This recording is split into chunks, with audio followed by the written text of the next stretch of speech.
the podcast that floats down here.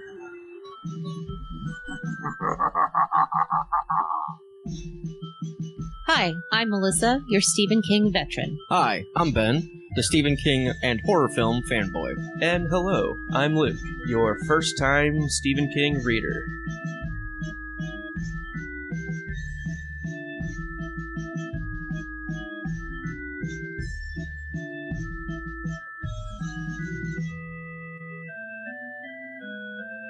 And we are here discussing Stephen King's It, Part 5, The Ritual of Chud, Chapter 21, Under the City.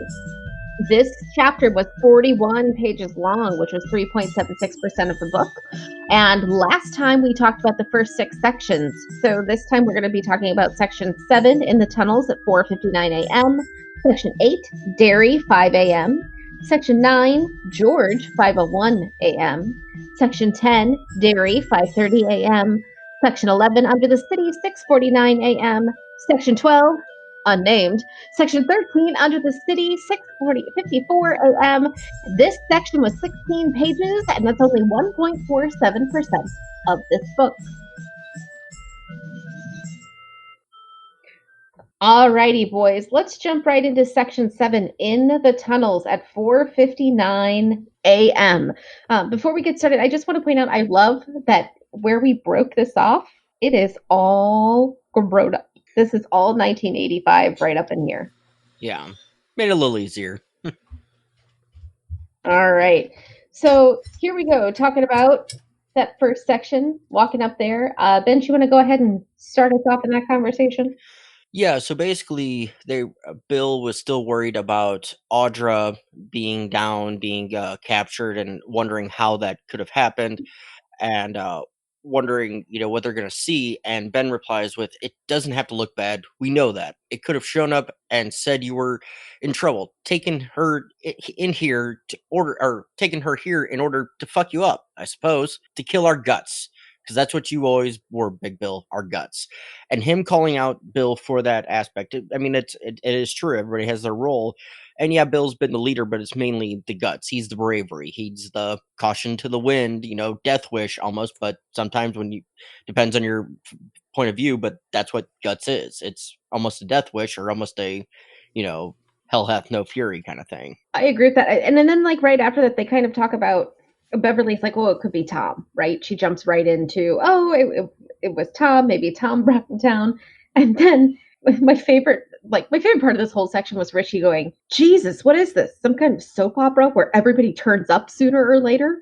Like, who the hell's going to come out of the next door, right? It's a little bit how it's been, the last, Right. Since Bowers showed up at the library and then at Eddie's room. It's been a nonstop, at least all this night.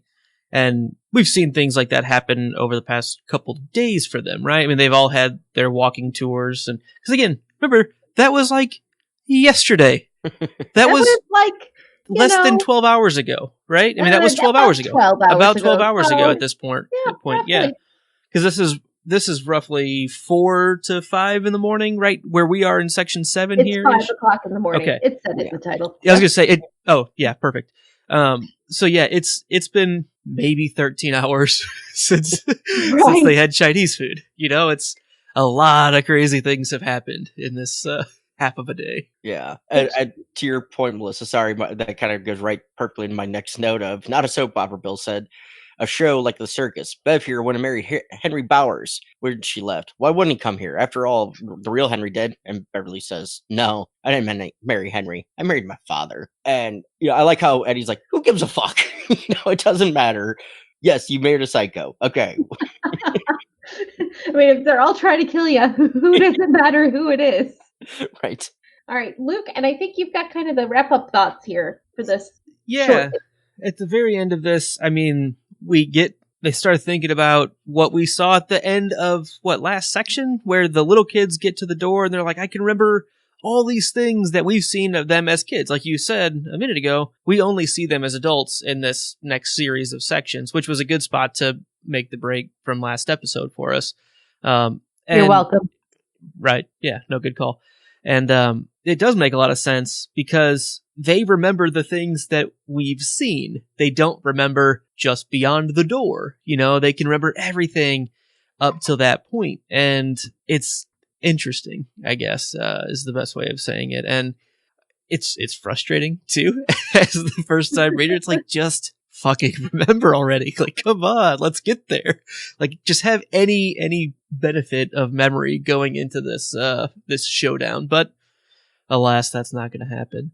And at the end of this section, we get a bit of a cliffhanger of who is this shambling, creature, footsteps heading towards them. And we'll have to come back to that in 2 sections. Okay. All right, so then we jump to section 8, known as Dairy 5 a.m. And spoiler alert, these are like my favorites. This is one of my favorite things that we've read. Yes.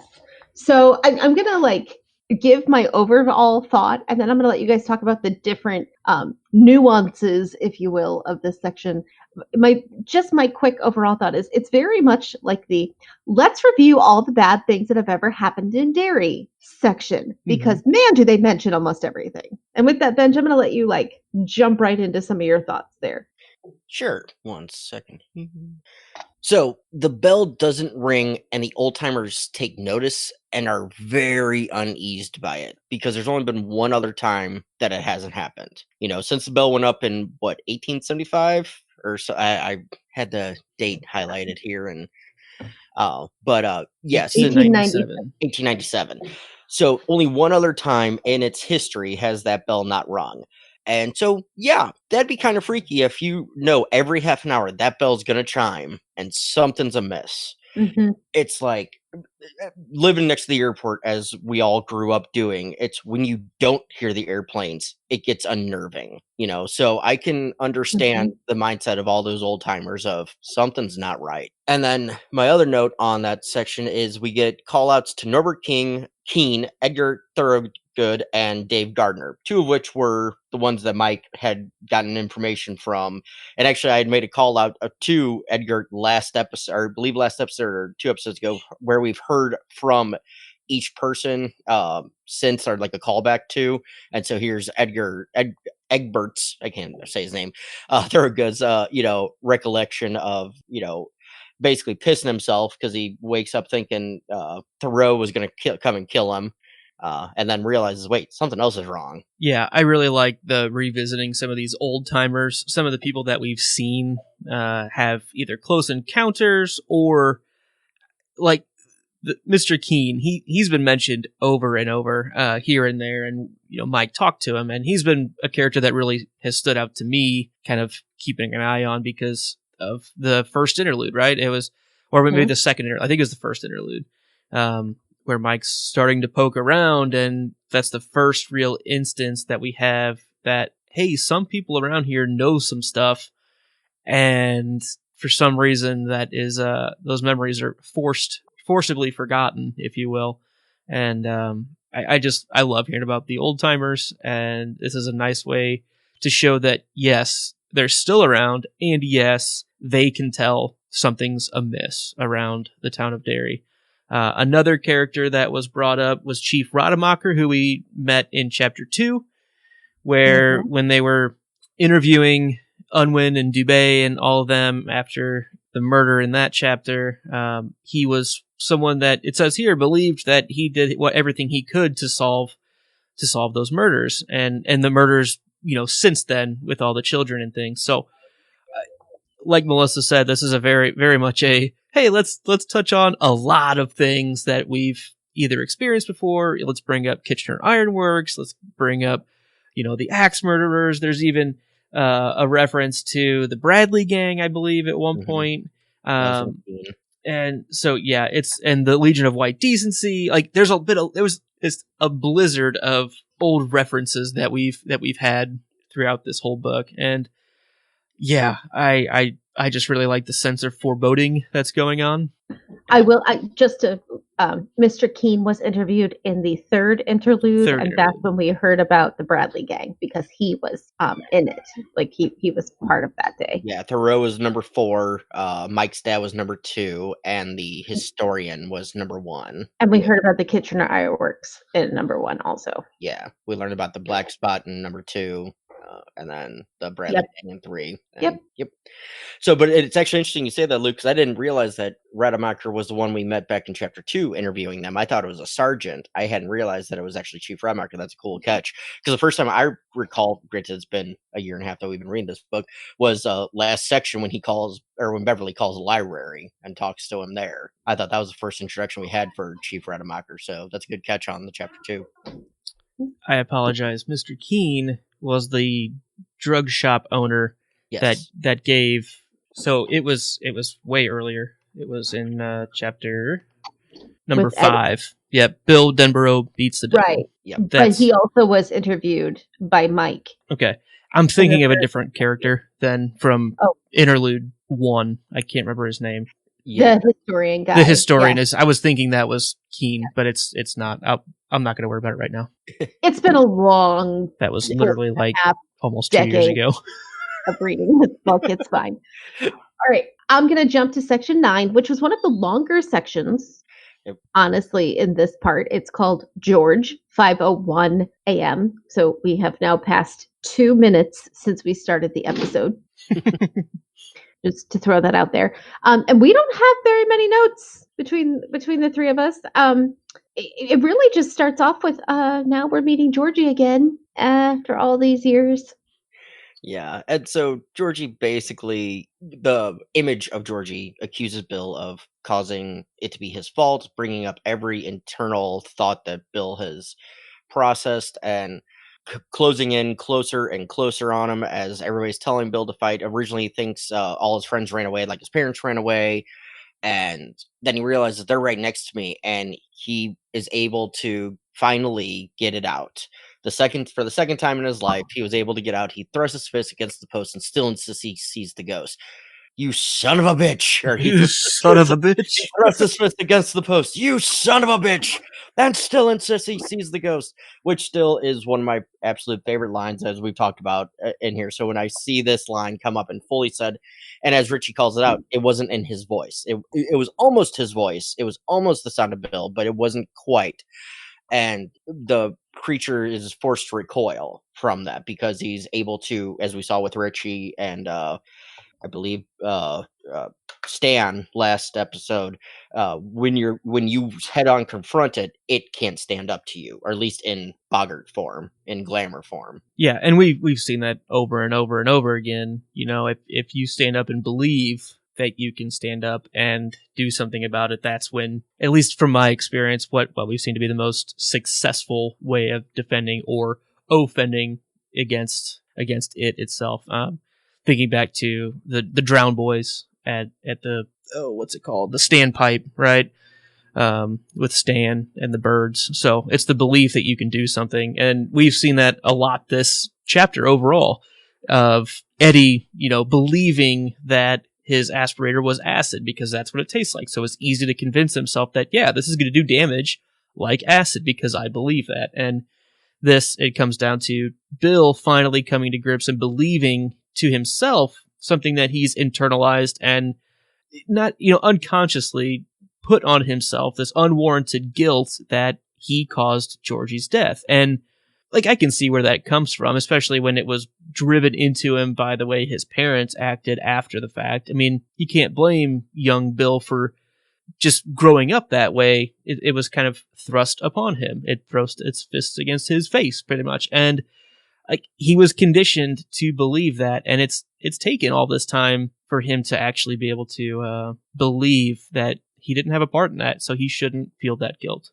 Yeah, and you notice he's not calling him Georgie here. I don't know if we've seen that before, and I'm just realizing that kind of now as we're going through it.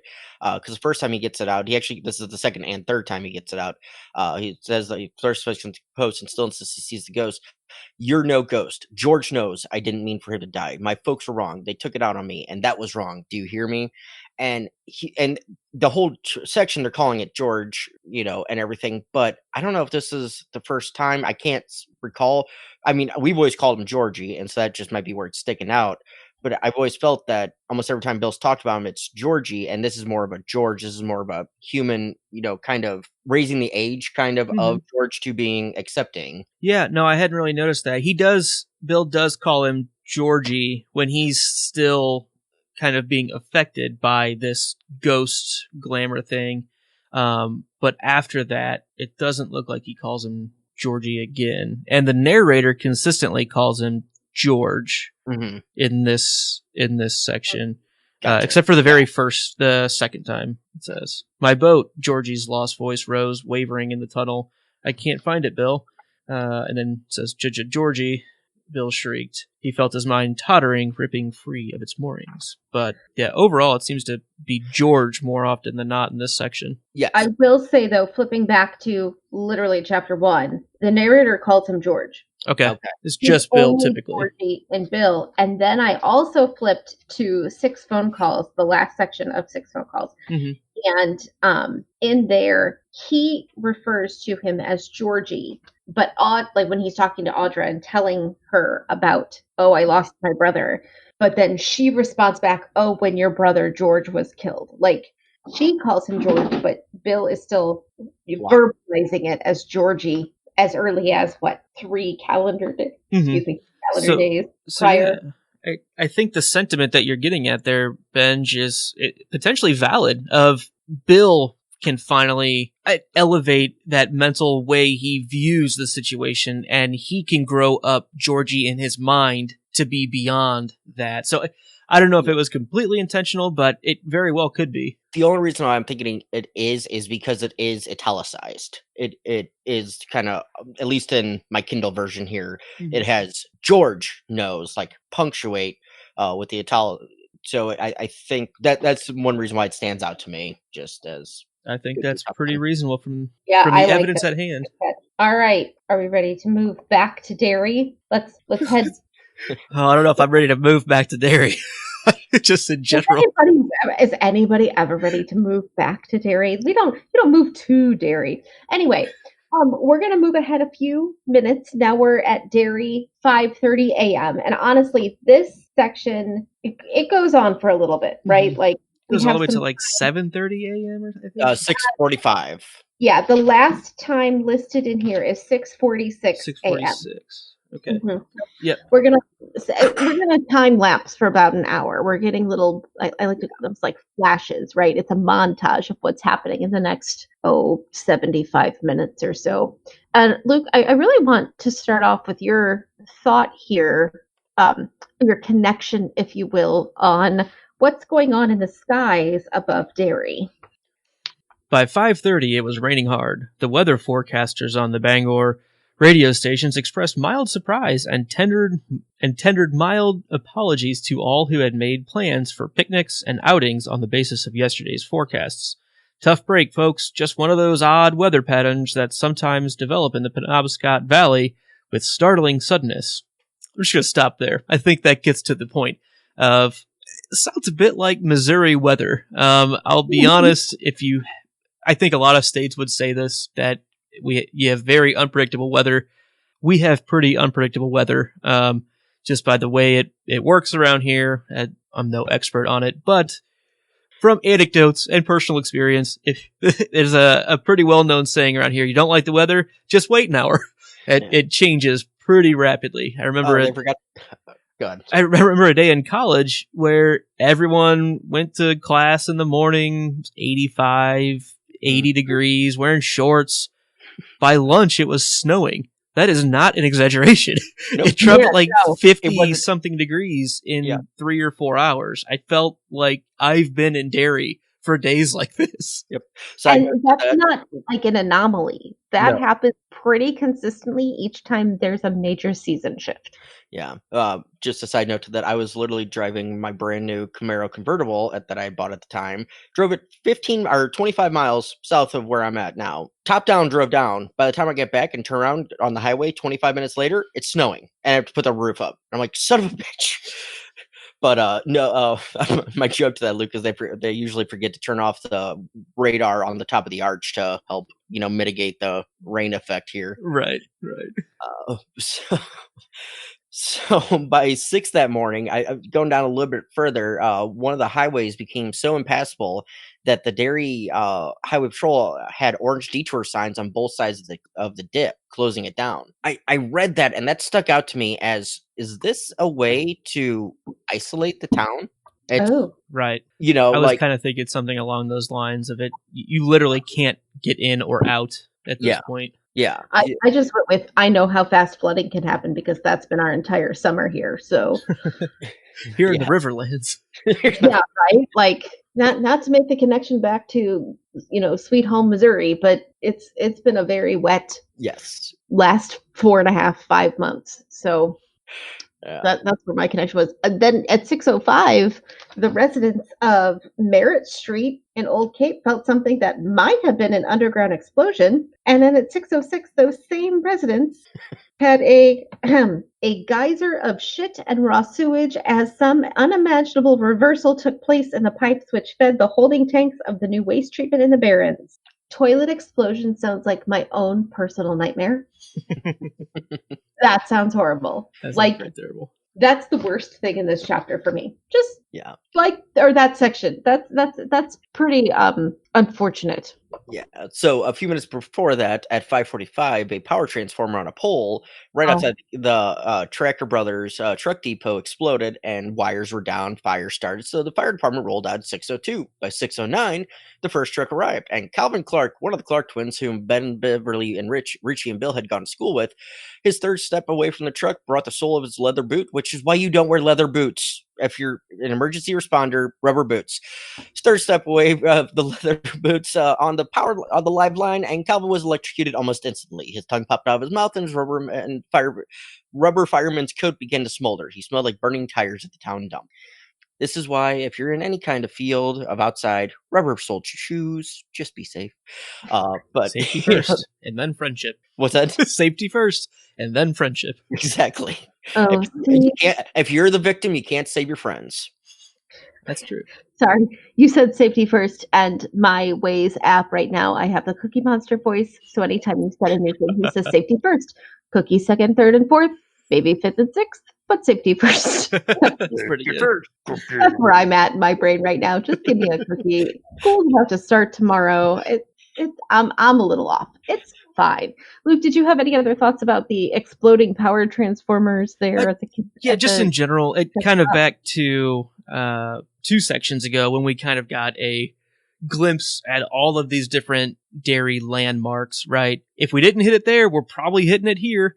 I mean, we get references to the canal specifically, to Tracker Brothers specifically, Kissing Bridge, Bassey Park, Dairy High School. I mean, we're just really just checking these off the list of places that we've learned about. We didn't hear about, as far as I know, I don't think we heard about like the Paul Bunyan statue, but that was mentioned in one of these sections. We'll get there. Niebolt Street was not mentioned. Niebolt Street was not. You are correct. No, that might be close to Merritt, but who knows? The train yard. What? I said nor was the train yard. Right. Which Oh, yeah. right Mhm. next to Niebolt. But yeah. in general, we are just, crossing all these items off the list of, hey, these seemed like really important landmarks to remember. The standpipe wasn't really mentioned either, but you get the idea. We're just Actually thinking about it now, none of its haunts are really mentioned. We don't get Niebolt Street, we don't get the train yard, we don't get the standpipe, we don't really get the canal. Like, we get the waters rising in the we canal. get the Kissing Bridge over the canal mentioned. Mhm. The Kissing Bridge Yeah. got struck by lightning. Okay, fair. Yeah. But still, that's a good point that maybe those are somewhat protected or just not targets. Yeah. Because they're not shopping centers where you can buy things. But sorry, bad joke. But yeah, I just thought it was interesting that we listed off a bunch more of these dairy places or things that we've learned about again. Yeah. So my next note on this is Ann Stewart. Poor Ann Stewart. Poor Ann Stewart. It took, what, And the unnamed woman. 75 years? Well, I'm going with Ann because I can't do math right now, but basically gear from the old Kitchener Iron Works that spent its lifetime in the sewers exploded out of her toilet along with the rest of the exploding toilets and decapitated her. Yeah. The unfortunate woman who was sitting on the John at the time and reading the current Banana Republic catalog was torn to pieces. And this has been the Daily Calendar. I'm gonna break a fourth wall though. I saw Benji's note and all he typed, guys, was Kitchener gear. Yeah. I'm telling you, my brain's not working so well. I read it as Kitchener gear, like merch, like t-shirt, like oh, the Kitchener. What was the part in there about the Kitchener stuff? What was that? And then I was like, Get your gear. Oh, maybe a new idea for some t-shirts to come up. Yeah, we can Kitchener gear. Easter party of Kitchener Ironwork, you know. That's really good. Okay, I need to write that down. Float down here at your Kitchener Ironworks Easter party. There you go. I almost feel like that should be so. Like, guys, check out our new Patreon site because we've got all kinds of stuff, and I feel like that could be something we offer there. Not even joking. Not maybe. That's happening. Yeah. The idea good sometimes. You do. Just do it out loud more. Idea good sometimes. Good job, Veg. You're on fire. Oh, all right. So, yeah. So we're going to go, Benji, you go ahead with your last note on the section, and then Luke and I have similar thoughts. That's fair. So this kind of ties into the next section with we're back in the tunnels. But you got to wonder, because the next section, when they're under the tunnels, we're at, 6:49, but from this started at 5:30 to 6:49. What the hell were they doing in the tunnels? As far as we know, they're walking, but, they were really pissing it off to make him cause this much havoc. Like, he's worried.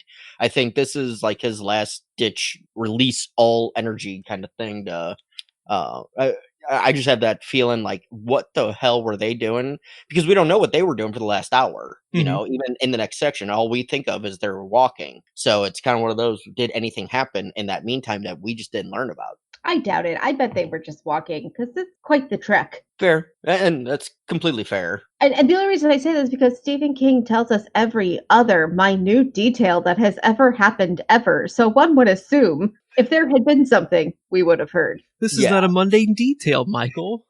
Yeah, no, and that's kind of why I was like, I think that's where I kind of, my brain went to, it's worried. It's now just, because once Bill defeated it as the George, it's now scared and trying to do anything it can to... Mm-hmm. So what's our time frame on this one more time? So the last time we saw them, it was 5:30. 5:01. 5:01. So it's been a half an hour since George. Hour and a half. No. By the time we see them again, because Benji said, by the time we see them again, it's 6:49. After all of this stuff. Yes. Okay. So this is almost like I'm with you. A big, broader thought. So what were they doing for the last hour and 48 minutes? Mm-hmm. Yeah. After Georgie? Causing all of this stuff to go on. I'm with you.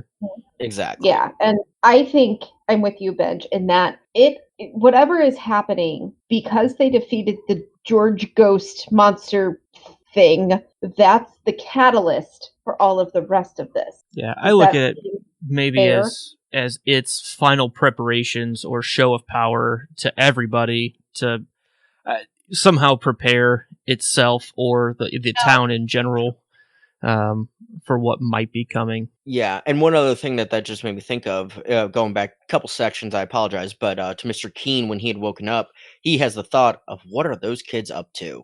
Right, yeah. So he does have that thought. So I think that, and that's his, King's way of showing us that the town knows. At least we know that the town knows, or some of them know. And like Keen's in on the secret of, God damn it, those meddling kids and their, and their squeaky dog.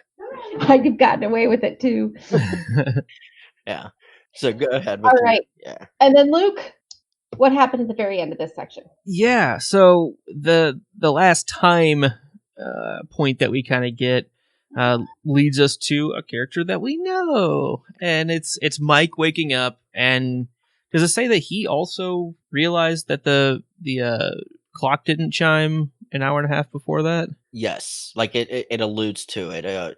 His return to consciousness was kind of slow to dissolve for a long time. He thought he was dreaming. If so, it was an odd sort of dream, anxiety dream. Old psycho doc Amlin might have called it. There seemed to be no overt reason. He gradually realized that he was awake to play in my room.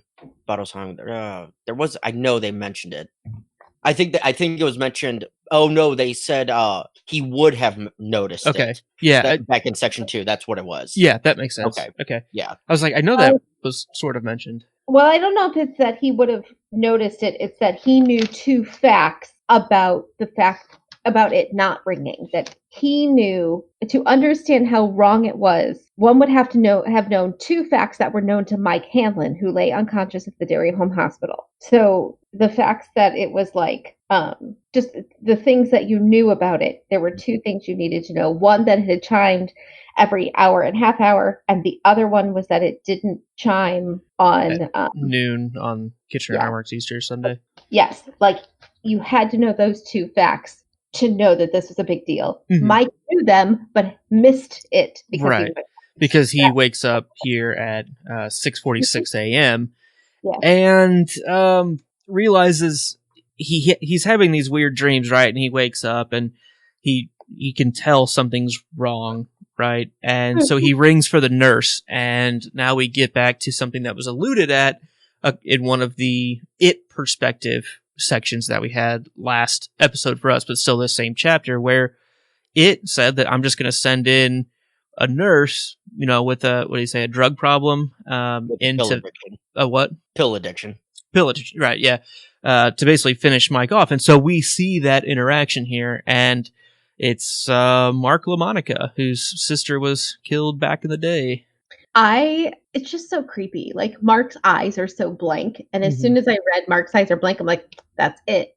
I mean, we knew it was coming. Literally, it told us that he was going to be sending Mark in or someone in, but we saw the blank eyes with Bev's dad. We saw the blank eyes sometimes on Henry when he was younger. Mark's eyes going blank is an immediate sign that it has taken over another member of the dairy population. Mm-hmm. And that was kind of true in 1958 with all of the precursor stuff we saw right before they went down. All the people who kind of just didn't notice. Exactly. All right. Then very briefly. Oh, sorry. The very last thing of that section, it basically says his head... Mike saw with a hopeless chill how blank Mark LaMonica's eyes were. His head was slightly cocked as if hearing distant music. He took his hand out of his pocket. There was a syringe in it. This will put you to sleep, Mark said, and began to walk toward the bed. So you will go to sleep, or I will put you to sleep. It is bedtime. Had to. Do not get out of this bed. That's a different conversation. Different way of encouraging sleep. And then we immediately jump to our other losers, right? The remaining losers under the city. And I love that Bill just knows that there's a problem with Mike. This is 3 minutes after Mike woke up. Yes. Yeah, so you figure it took about 3 minutes for Mark to waddle in and all that. So that's about, I could feel that. So, yeah, that's a thing. That's all I have for this whole section. Okay, sure. It's King, so I guess I can buy it. Sure. Hey, the magic is real. We knew that from the dedication of this book. This is true. We knew that early. My only note here is, as they hold hands and Bill says, send him our power, whatever you are, send him our power now. Beverly felt something go out from them and toward Mike. Her head rolled on her shoulders in a kind of ecstasy, and the harsh whistle of Eddie's breathing merged with the headlong thunder of water in the drains. I just titled this Turtle Power Delivery Company.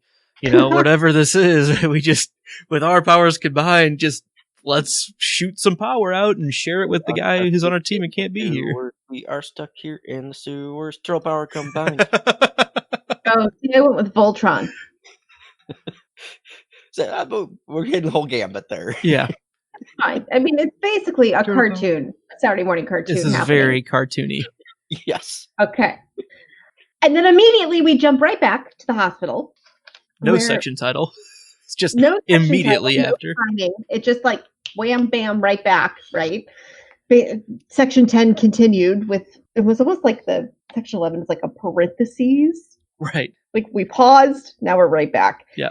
And like Mike got the call button, right? The nurses who heard the call button but weren't listening to the call button, they're just sitting there. They're drinking their coffee, which is not something I think nurses actually have time to do in hospitals. So either that's very different from 1985 to now, or that's a gross misrepresentation of what nurses actually do during their day job.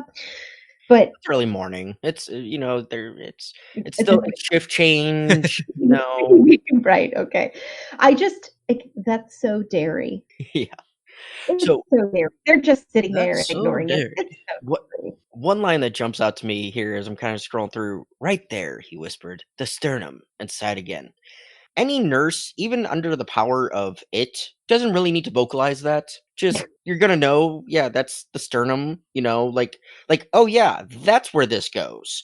Just I don't know. I mean, I understand that you have to vocalize the thought process and get it out, but it's like I don't know. It just struck me as an odd placement for him to whisper that. So this is going to sound like a sidebar, but it ties in. I promise.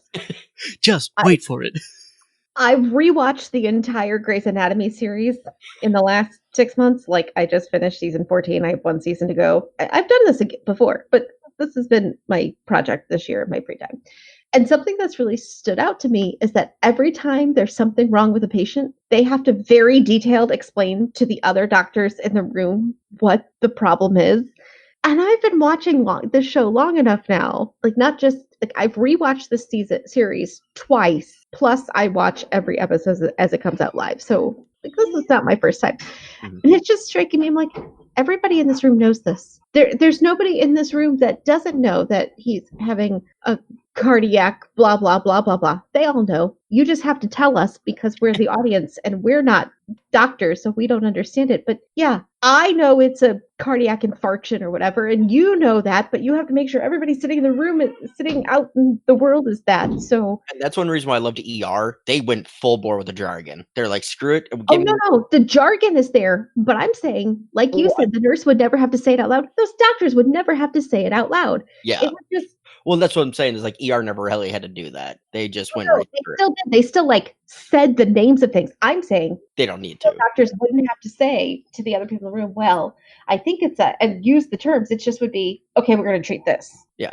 They just knew. I So- don't work in the field, but I do think there's a real power in the over communication, the over clarity in the communication, just to make sure if you're going into a procedure or something, you're better off being ultra clear to a point where maybe it's inefficient so that there are no questions when you actually get into it. It's maybe unnecessary, but I bet that kind of stuff does happen. That's my guess. Oh, and that's a good point, Luke, because, yeah, you rather vocalize it, and I think it's drilled into them in doctor-wise, or at least theory-wise and show-wise, that if I say it out loud, the other people can't say, you can't say, oh, I know what you're talking about. Yeah, it doesn't can't matter. make This is the assumptions way we- in certain Everybody, situations. everybody knows you have to say it. It doesn't matter if it's the most obvious thing, you have to say it, vocalize it. So I could see, both sides of it. But yeah, but I Like see if you're in surgery, instead of saying scalpel, you say, "Give me the thing." You know what I need. You got to be ultra clear. I think. Yeah, exactly. Give me the thing, the cutter. Give me the one that cuts. I want to cut it. Give me the stabby, slice. I want to poke. All right, I've taken us down a rabbit hole. Let's come back. So we're back, and Mike is back too. The Turtle Power Delivery Company has delivered. And his heart grew 5 times that day. Right? 5 sizes that day. Mike the Grinch. But yeah, he gets enough. Sorry about that. I have like an issue with that line right there, but continue. Mike receives the power that was sent his way, and his right hand pistoned out toward the night table. There was a plastic pitcher there and a heavy cafeteria-style water glass beside it. His hand closed around the glass. LaMonica sensed the change. The dreamy, pleased light disappeared from his eyes and was replaced by a wary confusion. He drew back a bit, and then Mike brought the glass up and smashed it into his face. So the illusion was potentially broken, but I really like how Mike just follows through with, you know what? I can't have this happen. Like, I need to go that extra mile, almost like the Zombieland double tap. Like, even if you think the guy's dead, put another one in him. you're better off, like, even if Mark LaMonica was snapped out of it, like, that's fine. The fact that he's still receptive enough to it, you have to somehow neutralize that threat well enough to hopefully get some reinforcements here. But the way it ends off, he goes, he didn't know exactly who he prayed to. Oh, that's not what I was. He feels like, as they burst into his room, the nurses, who had sat calmly on station as his call bell rang frantically, Mike closed his eyes and prayed for it to be over. There was a line right before that, I thought, where he was like, I don't know. Oh, who will show up next? I don't even know who it's going to be. So he doesn't even feel like he's out of the woods, but at least he's not one-on-one with a known potential recipient for its influence, I guess. Exactly. And yeah, Luke, you're going into the line, and it would have been fine if you had read it. I didn't even mean, that wasn't what I was even trying to get to. Oh, you're good. I know. I was waiting for you to bring yourself back. Yeah, no, you're cool. But yeah, the final line of the section is he didn't know who he prayed to, but he prayed. Because at this point, even if you don't believe in anything, there's something afoot at the 7-Eleven, and it's go ahead and pray in that aspect. It's not going to hurt you. Exactly. Just hedging your bets at that point. Are we ready? I think we're ready. Okay, here we go. We're going to head under the city. It's 6:54 a.m., so only like 5 minutes after we last saw them. Mm-hmm. Section 13. We're getting to the door. Yeah. So, did you have any? Sorry. Yeah, so leading this section off, it immediately just says, he's all right, Bill said presently. Ben didn't know how long they had stood in the darkness holding hands. It seemed to him that he had felt something from them, from their circle, go out and then come back. But he did not know where that thing, if it existed at all, had gone or done. Didn't know what it had done. So we have confirmation that whatever that power was, it has saved Mike for now. He's kind of on his own, and it's back with the group. So we have that power back in the inventory for the Losers Club, at least. And then, Benj, we get back to the door. Yeah. Well, Luke, I think, had one more note before. Yeah. So kind of as they start walking more, and the whole place starts opening up, right? It could no longer be called a tunnel. It grew larger and larger. And then it goes on to say... The first time, right? Yeah, right. Because they had noticed it was like cavernous, right? And almost like a huge temple kind of thing. And I think back in that section 6, one of them was like, what were they doing when they built this? And I don't think it's actually built this way. It's just that perception thing that we saw in the smoke hole going on, in my opinion. But as they are walking up to the door, it says that there was light now, light of a sort, a ghastly effulgence that was growing steadily stronger. In that marshy light, his friends all looked like walking corpses. So this is not the first time as they've approached it in its lair that they've been considering themselves as dead people, right?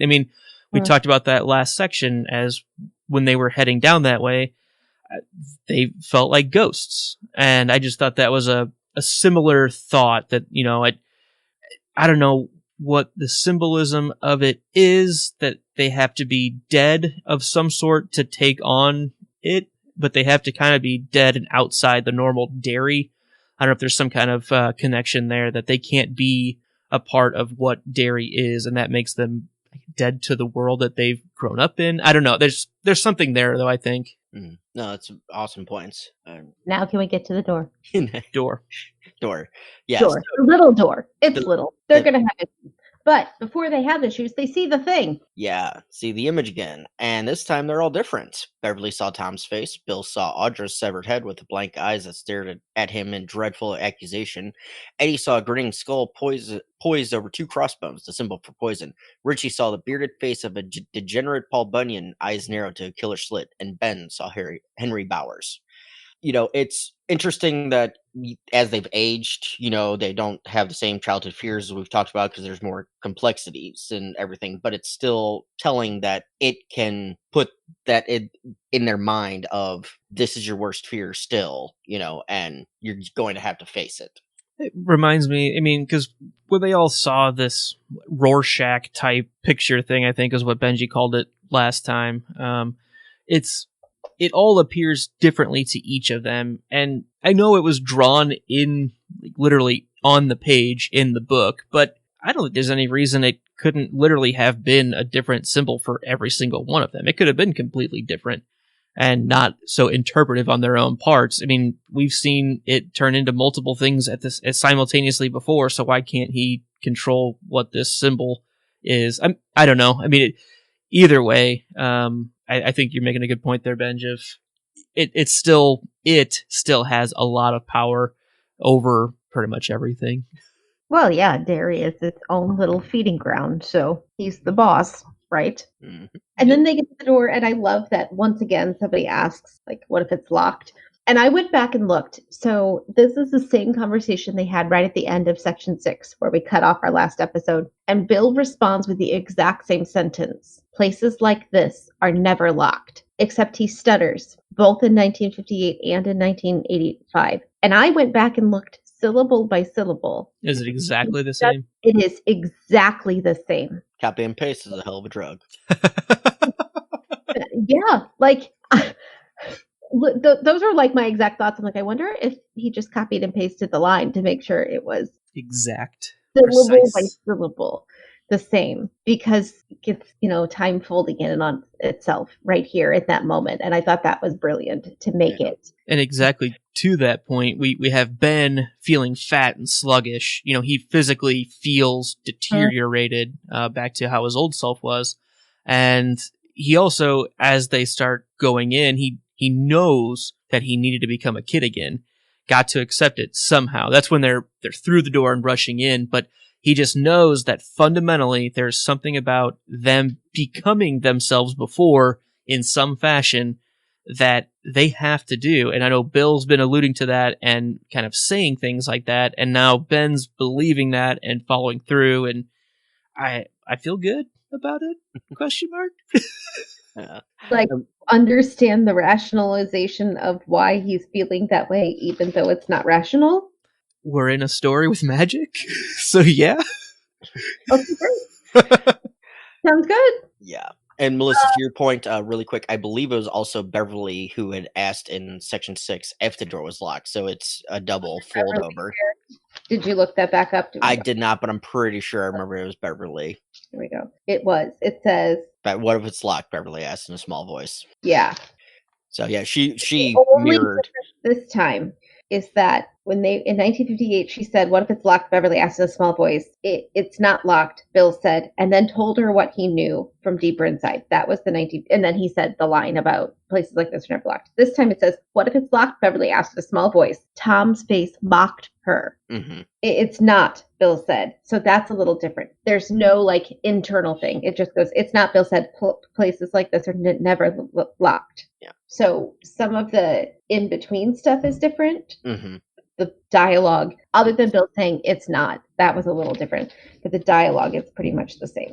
Yeah, it said same from her in a small voice, and the stutter matches. So that I liked that catch when I saw your note, and then made me think of the Beverly part. All right, go through the door. And it's a spider. Sort of. And I love the description of it. And I'm not going to read it verbatim. I kind of condensed. And the spider is not a shape that it's chosen. So it's not like its boggart form. It's like its own true form, but it's not exactly. It's just the closest that the simplistic human mind can comprehend to the true form. Does that make sense? That's how I've always sort of interpreted. It's the Metatron of it. Yes. And I don't know Whereas if Alan right. I don't know if you get that reference, Luke, but from Dogma, basically Metatron is the voice of God because God, whenever he would speak, would destroy Adam. Yes. Alanis Morissette. Yes. Very good. I'm so proud of you. When she would My hands speak, are up. I was not Googling. I just did that. the Adam would die and his head would explode. So they learned that she had to speak through a voice. So this to me is very that much was Chris Rock. Is that right? No, that was Alan Rickman. Alan Rickman. Oh, okay. Yeah. Chris Rock was the prophet. No, Chris Rock was the 13th apostle. Oh, that's Right. That's right. Jane Silent Bob were the prophets. That's right. Yeah. That's right. Good movie. And Matt Damon was Loki. Yes. Anyway, but when you said that, Melissa, that's because I had that pretty much exact same thing highlighted, and it's like that makes sense because the basic human mind, even at fully unlocked potential, would not be able to comprehend. Mm-hmm. Can I say one more thing about the spider? Uh-huh. It's pregnant. Mm-hmm. Yes, it Dun is. dun dun. And Stan knew, And Audra knew. and Audra knew. But Stan knew back in 1958. It was pregnant back then, and he knew it. And that's why he made them promise because he's the one that made them all promise to come back. That said they'd have to come back, but he couldn't face it because he remembered. He knew what it was, what she was. How you feeling about that there, Luke? Oh, it's it feels very much like a Pandora's box kind of situation of there's all sorts of evils festering inside whatever this creature is, and knowing that it's pregnant, and it's almost like it wants to erupt this in some fashion, and that's what Stan realized, that you have to come back to take, so that can't happen. It's almost like an end of days Armageddon type situation that Stan somehow knew about, and created this whole circle of oath that we haven't really seen yet. But I think the overall description of this creature is interesting. I wonder if we're going to get more out of it in the next chapter, which I'm assuming we will. Unless we have a random, hey, let's go somewhere completely different for the next whole chapter. I don't think that's going to happen. I think we're there. But Hoping. Good golly, I'm hoping. I honestly can't remember, so I'm just going to be like, we'll Yeah. see. There's only 2 chapters left before we hit the next interlude, so Yeah. one would hope. Right, yeah, unless there's a real curveball coming. But that's kind of what I think it is. This Pandora's box, I think, is kind of the closest thing that it made me think of, at least. And I like that because this is mostly in Ben's perspective, the description of this, correct? Yeah. And I like that him, who has pretty strong literary knowledge, right? He reads a lot, so he's got a pretty good understanding of all sorts of different things, and he really understands that, that's kind of what it looks like, but that's not really even close. Like, what I'm saying is the best I can do, but it's not really even close to what it actually looks like. I love that technique of, this is what I think it is, but I know it's wrong. Like, I don't know.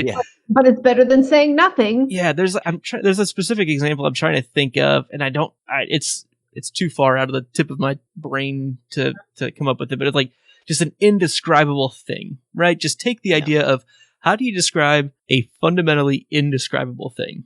And Ben actually, at the very end of this chapter, Luke, I know you got one part left to talk about for the last line, but Ben does kind of go into it. And for an instant, he did see the shape behind the shape, saw lights, saw an endless crawling, hairy thing that was made of light and nothing else. Orange light, dead lights that mocked life. And I think that's honestly the best description we're gonna get. It's so indescribable that it's only light and unimaginable. Imagine trying to describe what the center of the sun looks like. It's, kind of thing. Right. It's literally trying to describe the unknowable, and that's, I think, why I like the description so well, because it uses a lot of different ideas that are all nasty and dirty, and the combination of them are so outside of what's physically real for us, right? But everything's so similar enough that we can at least try to start conceiving what it looks like. But yeah, the fact that it has literally been here from, it's seemingly, millions of years, and Right. has just been this ever-present being. This is, that's about as good as you can ask to try to describe something that lives in that type of reality that's so different from our own. Mm-hmm. Okay. The last thing I wanted to bring up was Eddie running up. It says, running, shouting Bill's name, vaguely aware that Eddie was running beside him, his broken arm flopping, the belt of the bathrobe Bill had cinched around it now trailing on the floor. Eddie had drawn his aspirator. He looked like a crazed, malnourished gunslinger with some weird pistol. I just really loved that, because he's proven that it's effective if he believes it is, and he's just going right for it. I like it. They're charging in.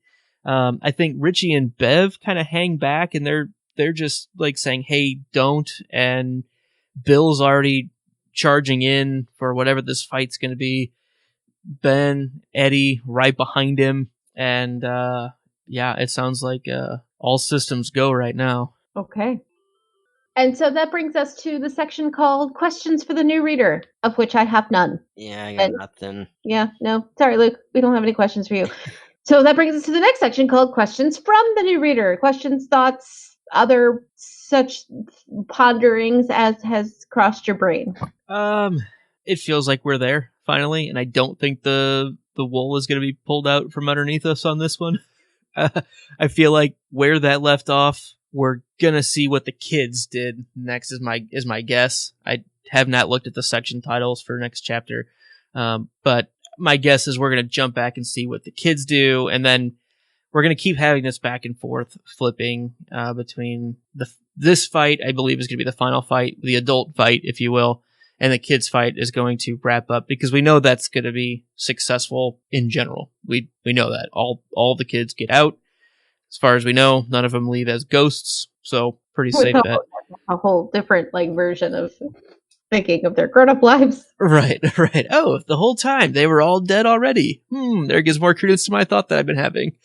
That's funny. But yeah, I don't know. It's similar to, I'm going to shout out the podcast that must not be named, our Harry Potter podcast. A lot of chapters that we have run into on there where it's like, wow, this was a long chapter for Harry Potter, 30 something pages. And it's like all action. We typically don't have that many notes on those. It's just kind of, all right, we're on for the ride. There's not a whole lot to really rip apart other than that was cool. Look at that. That was cool. And I've kind of felt that way. For the last couple parts of this chapter. Mm-hmm. But I think it's because, especially Stephen King has spent eons build up, right? Eons building you up to, with all the detail and the sucking you in and the little itty bitty things and even naming the lady who got decapitated by the gear. It has been the longest tease ever. Yes. Now we don't need to talk about the nuances because it's just plot. It's just pointing out, oh, this is what we've been building to. Literally.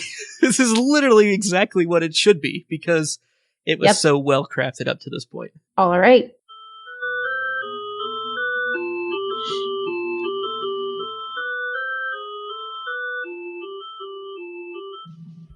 And that takes us to my favorite thing. Luke, I'm going to have you start us off. What was your favorite thing here? I really, really liked both dairy sections. Just the town in general, the unconscious awareness of the old timers, realizing that the bell, that the clock tower didn't chime, the effects on the weather patterns. I just like the whole thing. Really, really cool to see that it's more than just the localized what our heroes are doing. It truly is a metropolitan, at least, phenomenon that's going on, and not only our characters are aware of that. So I like that. All right, and Benj? Yeah, mine actually goes along pretty much exact same thing. It's I have it worded as the utter chaos being caused above ground and the residents apart from the old timers having no clue why. And as I mentioned, Mr. Keene is like, what are those kids up to? He knows that it has something to do with the losers and everything, but just everything kind of boiling to a point and the town being affected by everything. Okay. I also picked an above ground favorite thing, if you will. I really like that Mike knows that it's going to keep sending others to get him because he was like, who's next? Who's next? He knows that there are more, that the possibility of more lapdogs of the creature, if you will, could be coming to get him, and they can just keep coming. That's possible. I want to quick shout out, honorable mention to he thrusts his fists against the post, you son of a bitch. That's a great line. That is a great line. No, and again, shout out to the audiobook reader. He Stephen really, Weber. I know, I'm going to say it every time because I never remember his name and I know you do. But he really sells that one. Yeah. Especially. All right.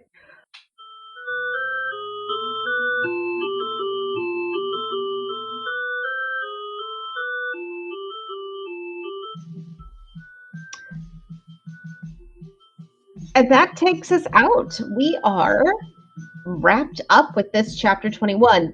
Find us on social media at Floats Down Here. That's on Instagram and on Twitter. You can send us your digital balloon questions at floatsdownhere@gmail.com. Check out this show and all of our shows on our website, thepodcastbat.com, and subscribe and rate on iTunes and on Radio Public, where you can find this show and all of our shows. Also, be sure to subscribe to us on YouTube. Go to the podcast, that family of podcasts on YouTube. Subscribe there to get all of our shows in one place as well. This show and all of our shows at thepodcastbat.com are produced with the love and support of our wonderful Imaginary Legion patrons. Learn more about our new 2.0 reward tiers at patreon.com/stayimaginary. Be sure to check out our special offer for anyone joining at the $10 Legatus level or higher. Join at these levels now before September 1st, and we will send you our limited edition t-shirt. And also be aware for the future giveaway shirt at some point, the Kitchener Easter egg party. I'm so excited about that. Like, I'm really feeling like that might be the Praetorian Guard giveaway in May or April. Like, I think it might have to be. It's good stuff. It's a good A spring. Yeah. Okay. Well, might be March, depending on calendar. Well, the giveaway doesn't happen then, though. So, like, it'll okay. just have to be around. I don't know when Easter is next year. That's all. Oh, I never know when Easter is. That's a whole other story. All right. So, join us for the penultimate numbered chapter, not the penultimate chapter of all, but the penultimate number, chapter 21, The Ritual of Chud. You'll float too. It's chapter 22. It is chapter 22. Ah, I even saw it. I was looking at it. Let me try that again. We're really good. And that's my favorite number. I'm a big fat mess. Here we go. Chapter 22, The Ritual of Chud. In section 5, The Ritual of Chud. So here we are. Double Chud. It's full on Chud happening next time, guys. You'll float too. Oh, stay imaginary. Yeah, thanks. Oh, that's good stuff. That's good stuff.